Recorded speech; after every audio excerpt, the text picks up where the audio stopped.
Hey guys, at some point in every cosplayer's career, they're a beginner. And if you're at that stage, then this tutorial is definitely for you. We're going to be going over basic stitching that you can use for simple cosplays. In this one, it's going to be hand stitching, and I'm going to be using this white button-up shirt and this Harry Potter patch, and I'm going to be sewing it to the front. I take the end of the thread.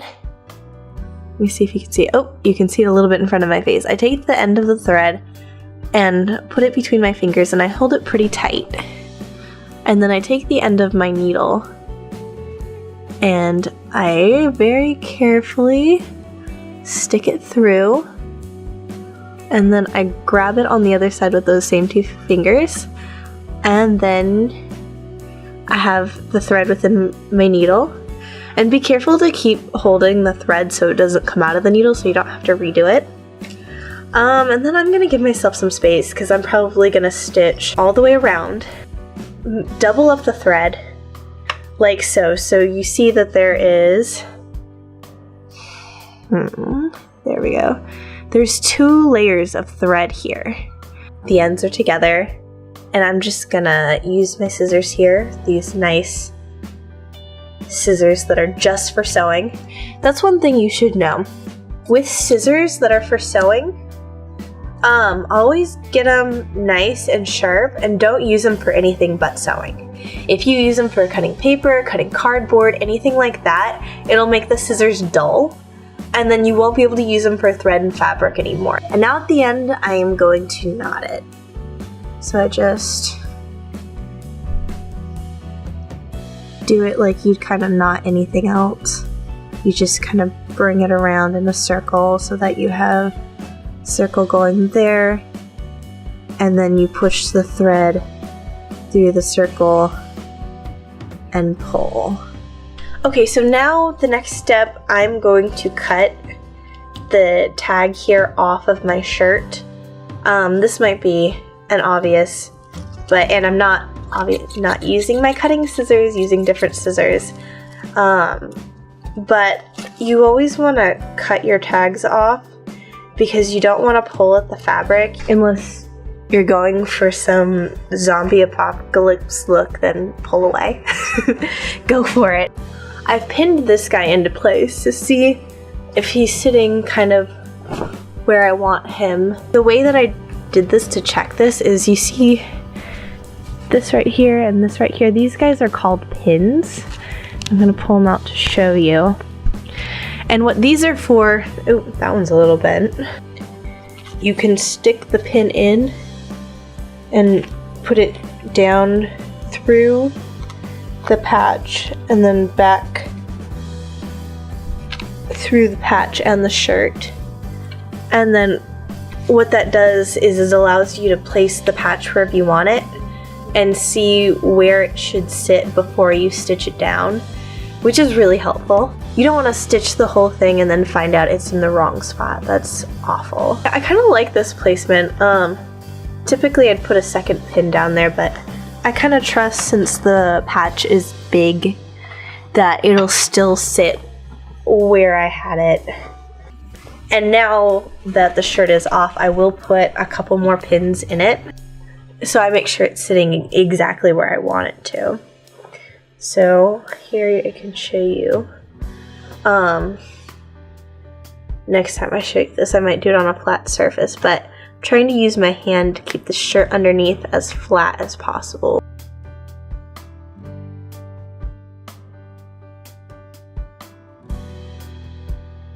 The reason you don't want that is because it'll be like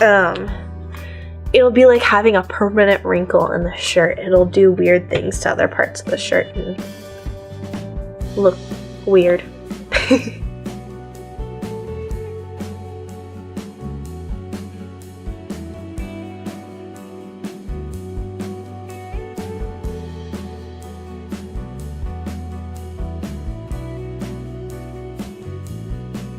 Okay, now that we're properly pinned down and don't have any creases on the inside, we're gonna get to the sewing part. Yay! So we're gonna take our needle and thread, which we double threaded, and we're gonna start stitching. I'm actually not gonna start by stitching through the shirt. I'm gonna start by stitching through the back of the patch. And the reason I'm doing this is because we really don't want our little knot at the end to be visible. We want it to just kind of disappear. And so I go all the way through, and then I'm gonna come back down, and I am actually at this point going to stitch through the shirt, through the patch and the shirt.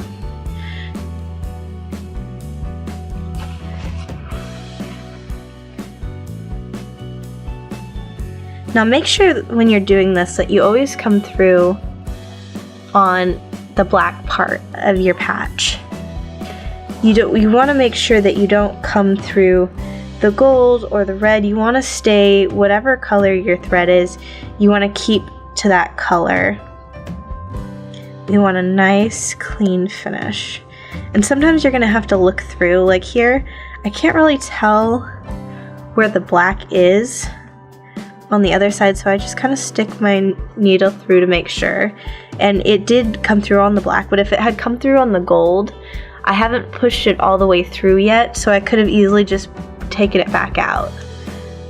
But since we're good, we're just gonna pull right through.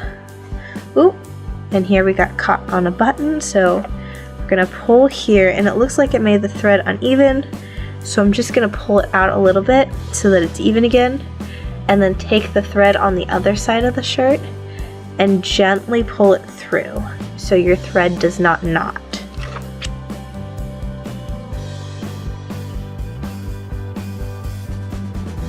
Now here's an interesting fact.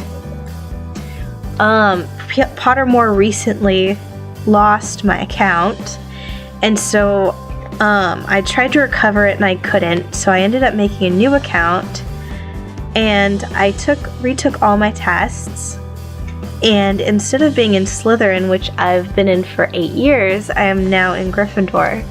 So either I'm a very different person now, or the last 8 years of my life have been a lie. Or I could be a little bit more optimistic, like my friend Kayla said, and be one of those, what did she say, pesky Harry Potter type. I'm like, yeah, I'll go with that. That's why I'm like the chosen one.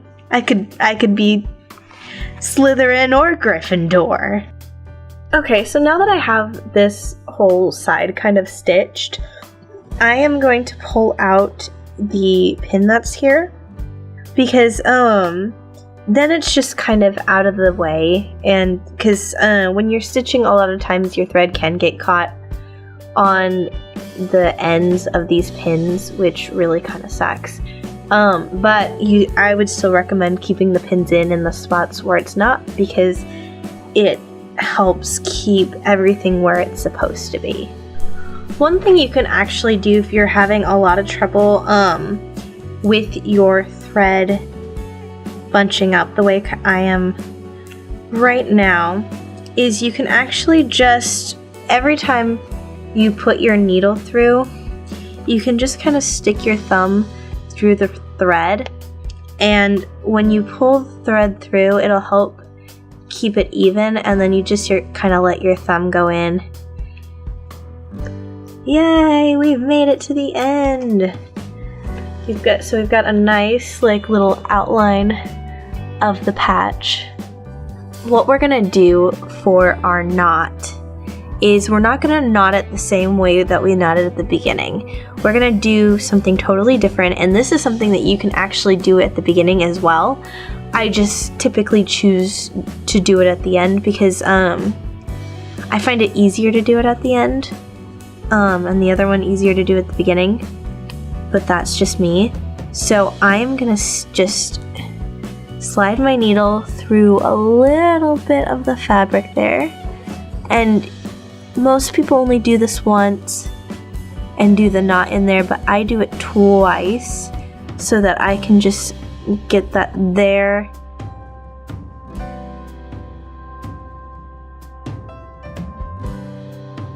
We go through.